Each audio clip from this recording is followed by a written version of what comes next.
ಏನಿದೆಲ್ಲ? ನಾನ್ ಮಾಡಕ್ ಹೊರಟಿರೋ ದೇವ್ ವಿಗ್ರಹ ತುಂಬಾ ಚೆನ್ನಾಗಿ ಬರ್ಬೇಕು ಅಂತ ದೇವ್ರಲ್ಲಿ ಪ್ರಾರ್ಥನೆ ಮಾಡ್ತಾ ಇದೀನಿ. ನೀವು ಕೈ ಇಟ್ಟಿದ್ದೀರಾ ಅಂದ್ರೆ ಅದ್ ಖಂಡಿತವಾಗ್ಲೂ ಚೆನ್ನಾಗೇ ಬರುತ್ತೆ. ನಾನ್ ಶುರು ಮಾಡ್ಲಾ? ನನ್ನಿಂದ ಏನಾದ್ರು ಸಹಾಯ ಆಗ್ಬೋದಾ? ಆಗ್ಬೋದು. ಏನು? ದೇವ್ರೇನ್ ಮಾಡ್ತಿದೆ?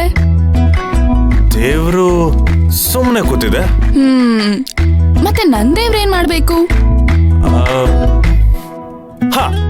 ಕೆನ್ನೆ ಒಂದ್ ಮುತ್ತು ಕೊಡ್ಬೇಕು. ತಾಂಡವ್ ಹೀಗೆ ಸುಮ್ನೆ ಕುತ್ಕೊಂಡು ನನ್ನನ್ನ ನೋಡ್ತಾ ಇರಿ, ಅಷ್ಟೇ ಸಾಕು. ಸುಮ್ನೆ ಕುತ್ಕೊಂಡು ನೋಡೋದು ಅದು ಒಂದಲ್ಪ. ನೀವ್ ನನ್ ಮುಂದೆ ಕೂತಿದ್ರೆ ನನ್ಗೊಂದ್ ಶಕ್ತಿ ಬರುತ್ತೆ. ಇನ್ನೂ ಹತ್ರ ಕುತ್ಕೊಂಡ್ರೆ ನನ್ ಮೂರ್ತಿ ಮಾಡ್ಬೇಕು, ಡೈವರ್ಟ್ ಮಾಡ್ಬೇಡಿ, ಅದ್ರ ಮೇಲೆ ನಾನು ಕಾನ್ಸಂಟ್ರೇಟ್ ಮಾಡ್ಬೇಕು. ಓಕೆನಾ? ಓಕೆ, ಸ್ಟಾರ್ಟ್ ಮಾಡೋಣ.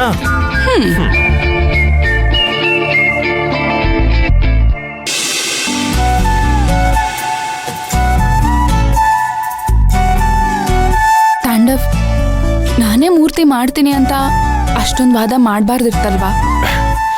ಯಾಕಂದ್ರೆ ನಮ್ಮ ಮನೇಲಿ ಯಾರು ನಿನ್ನ ಸೊಸೆ ಅಂತ ಕನ್ಸಿಡರ್ ಮಾಡೇ ಇಲ್ಲ. ಈ ದೇವರಾದ್ರೂ ನಿನ್ನ ಕನ್ಸಿಡರ್ ಮಾಡ್ಲಿ. ನಾಳೆ ಬೆಳಗ್ಗೆ ಊರವ್ರಿಗೆಲ್ಲ ನೀನೇ ಮೂರ್ತಿ ಮಾಡೋದು ಅಂತ ಗೊತ್ತಾಗ್ಬೇಕು.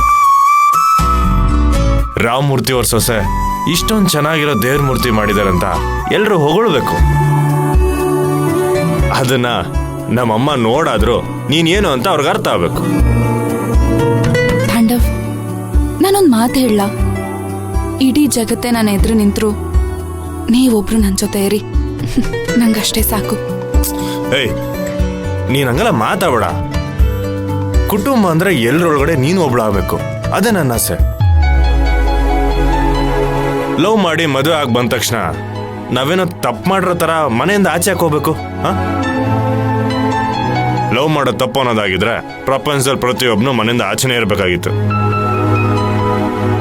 ಈ ಮನುಷ್ಯ ಹೇಗ್ ಗೊತ್ತಾ, ಅವನ್ ಮೂಗಿನ ನೇರಕ್ಕೆ ಯೋಚನೆ ಮಾಡ್ತಾನೆ. ಅವನ್ ಸರಿ ಆಗಿದ್ದಾಗ ಸರಿ ಅಂತಾನೆ ಹೇಳ್ತಾನೆ, ಅದೇ ತಪ್ಪಾಗಿದ್ರು ಸರಿ ಅಂತಾನೆ ಹೇಳ್ತಾನೆ. ಆ ಸ್ವಾರ್ಥ ನನಗೆ ಇಷ್ಟ ಆಗಲ್ಲ.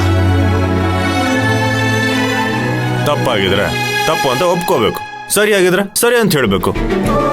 ಅಪ್ಪ ಅಮ್ಮಗಿಂತ ಬೇರೆ ದೇವರಿಲ್ಲ, ಅದ್ರಲ್ಲಿ ಇನ್ನೊಂದು ಮಾತು ಇಲ್ಲ. ಆದ್ರೆ ಎತ್ತಿದವನ್ನ ಒಂದೇ ಒಂದು ಕಾರಣಕ್ಕೆ ಮಕ್ಕಳ ಮೇಲೆ ದೌರ್ಜನ್ಯ ಮಾಡೋದು ನಂಗೆ ಯಾಕೋದು ಇಷ್ಟ ಆಗಲ್ಲ. ಯಾವುದೇ ಅಪ್ಪ ಅಮ್ಮ ಆಗ್ಲಿ ಅವ್ರ ಮಕ್ಕಳು ಖುಷಿಯಾಗಿರ್ಬೇಕು ಅಂತ ಬಯಸಿದ್ರೆ ಅವ್ರ ಮಕ್ಕಳು ಯಾವ ಕೆಲಸನ ಇಷ್ಟಪಟ್ಟು ಮಾಡಕ್ ಹೋಗ್ತಿರ್ತಾರೋ ಅದರಿಂದ ಅವ್ರ ಎನ್ಕರೇಜ್ಮೆಂಟ್ ಇರಬೇಕು.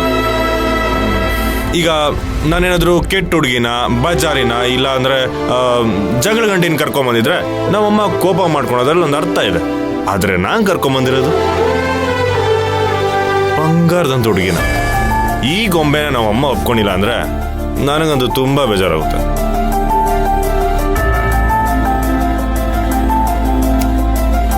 ಏನಾಯ್ತು? ನಾವ್ ಹೀಗೆ ಮಾತಾಡ್ತಿದ್ರೆ ಇವತ್ ವಿಗ್ರಹ ಮಾಡಕ್ ಆಗಲ್ಲ ಅನ್ಸುತ್ತೆ. ಅಯ್ಯೋ, ಹಂಗೆಲ್ಲ ಆಗೋದ್ ಬೇಡ. ನೀವು ವಿಗ್ರಹ ಮಾಡ್ಲೇಬೇಕು. ಸರಿ, ನಾನೇನು ಮಾತಾಡಲ್ಲ. ಬೈ, ಬೀಗ ಹಾಕೋತೀನಿ. ಓಕೆ? ಅಯ್ಯಯ್ಯೋ, ನೀವ್ ಮಾತಾಡೋದ್ ನಿಲ್ಸ್ಬೇಡಿ.